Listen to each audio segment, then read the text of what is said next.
आइए जानते हैं गंगूबाई कमाटीपुरा की कहानी। गंगूबाई का जन्म 1939 में हुआ। उनका असली नाम गंगा हरजीवन दास था और वो गुजरात की रहने वाली अच्छे घराने से थी। उनको उनके पिता पढ़ाना लिखाना चाहते थे, पर वो तो अभिनेत्री बनना चाहती थी। वो अपना नाम कमाना चाहती थी बॉलीवुड में। एक उनका दोस्त जिनका नाम रमणीक लाल था, वो उनसे प्यार कर बैठी। घर वालों को ये रिश्ता मंजूर नहीं था, तो वो उनके साथ मुंबई चली गई शादी करके। पर रमणीक ने भी धोखा दे दिया। उन्होंने कहा कि गंगा, तुम मेरी मौसी के घर पर रुक जाओ कुछ दिन के लिए, और वहाँ पर उनको 500 रुपये में बेच दिया गया। और गंगा मुंबई के सबसे बड़े वैश्यालय कमाटीपुरा में पहुँच गई। गंगा ने बहुत विरोध किया, वो रोई चिल्लाई, पर उनको कोई भी नहीं सुनने वाला था। उन्होंने वो परिस्थिति स्वीकार कर ली। अब वो गंगा हरजीवन दास से गंगूबाई काठियावाला बन गई। एक दिन शौकत खान नामक पठान आया, लेकिन उसने गंगू से बहुत बुरा बर्ताव किया और उसे बिना पैसे दिए ही वो चला गया। दूसरी बार भी वो आया, फिर उसने गंगूबाई को मारा पीटा और उनको अस्पताल में भर्ती कराना पड़ा। गंगूबाई ने फिर बदला लेने के लिए उसकी पूरी जानकारी निकाली। उन्हें पता चला कि वो एक लाला की गैंग का आदमी था।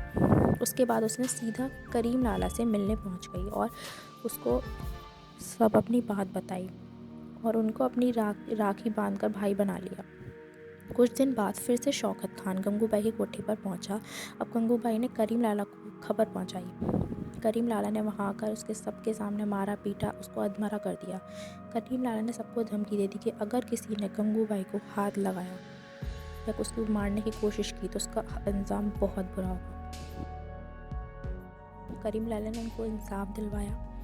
अब गंगूबाई करीम लाला की बहन होने के कारण कमाटीपुरा में उनका पूरा नाम था। गंगूबाई का आजू बाजू में रहने वाले इलाकों में दबदबा था। उन्होंने कभी किसी लड़की को उसकी मर्जी के खिलाफ नहीं रखा। अगर उसे जाना होता था वो उनको भेज देती थी। उन्होंने वृद्ध महिलाओं के लिए भी खर्च दिए, उनको पेंशन दी, उनको अच्छा काम करना सिखाया। कोई बड़ा से बड़ा माफिया या डॉन उनकी मर्जी के बिना कमाटीपुरा में कदम नहीं रख सकता था।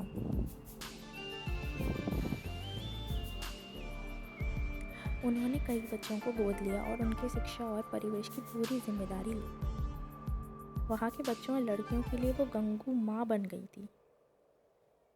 जो उनके वर्कर्स थे उनके लिए वो मसीहा बन गई थी एक। उन्होंने आज़ाद मैदान में एक भाषण दिया और उनका भाषण बहुत प्रसिद्ध हुआ, अखबार में छपा। इसलिए आज भी कमाटीपुरा के हर कोठे में गंगूबाई की तस्वीर है। सब उन्हें माफिया क्वीन के नाम से भी जानते थे। तो ये थी पूरी गंगूबाई की स्टोरी। आपको कैसी लगी? Do comment and like and share.